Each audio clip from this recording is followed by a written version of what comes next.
Hello, Sam here from StudentIt. We help students find student accommodation and housing throughout the UK. Been doing it for about 2.5 years, something like that.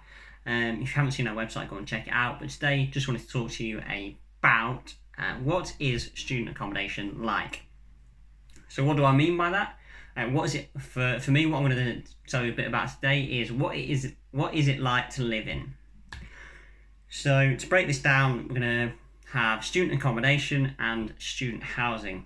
Now, student housing is something that you will rent off your letting agent and landlord. It's quite direct. They're usually fairly small, less corporate, more personal, more locations, cheaper rent.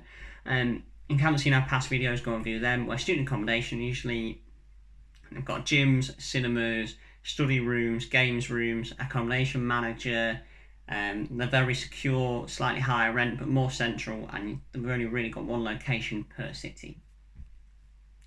So when I went to university and I was a student, I lived in a student house. There was me plus 4 other people, so that made 5.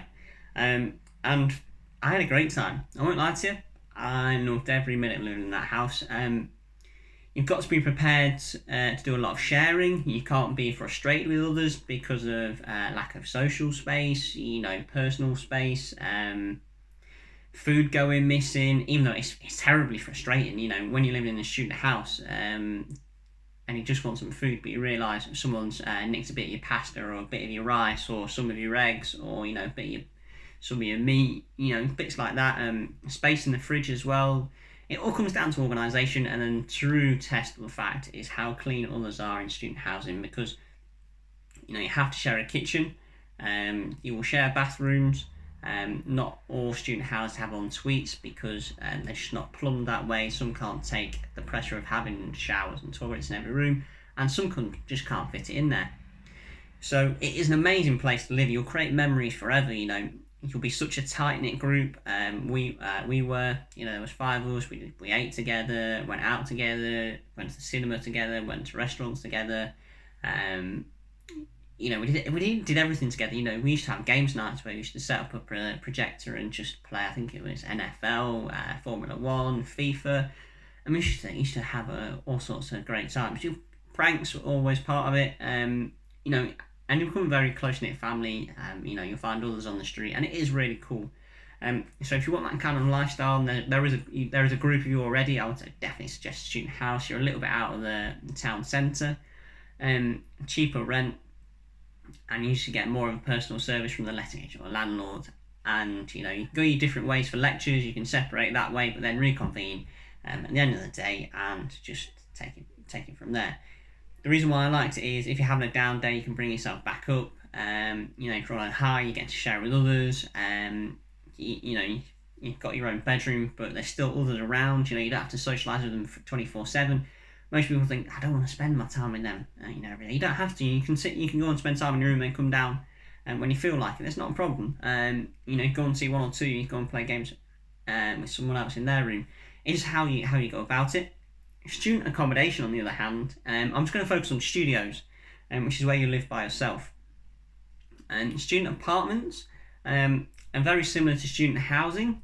However, you're more central. It's a little bit more expensive, but you have the cinema, the studios, the games rooms, and all the added extras, plus of the social events that likely happen throughout the year. There's usually once a week, but due to the pandemic, I don't think that'll happen. Different story though.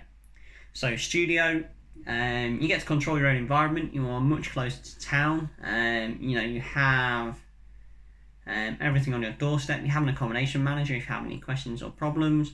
You've got your games room and cinema room. So you can choose to be social, but you can also choose to be by yourself and do what you want to do. And there's plenty of people out there. I don't blame you whatsoever. I'm sort of like that. I'm a bit of a recluse at times. I like my own space, and I like to know it's going to be clean. I know what I'm going to expect when I get in. I know no one's going to steal my food, my cutlery, and whatever I take in there, I'm going to take straight back out. Whereas in a student house, be prepared to lose cutlery, kitchen utensils, things go missing out your bedroom like chargers, all sorts of stuff like that. When you go in there, don't expect it all to come back out. Whereas in a studio, it is all yours, and there's only you in there. You know, you choose who comes in, you invite people over. You know, you very much are in control of that environment, whereas the student housing aspect, you share control of that environment. You know, you're responsible for instance, I was responsible for 1/5 of everything. So if I wanted friends over, I had to look after them. I had to get them a sofa to stay on, you know, stay on my floor, stay in sort of wherever I was, you know, give them my bed, not going to stay on the sofa. Exactly like that. Whereas in a studio, you're in very much controlling your environment. You choose what you want to do, and that's how it sort of goes as well.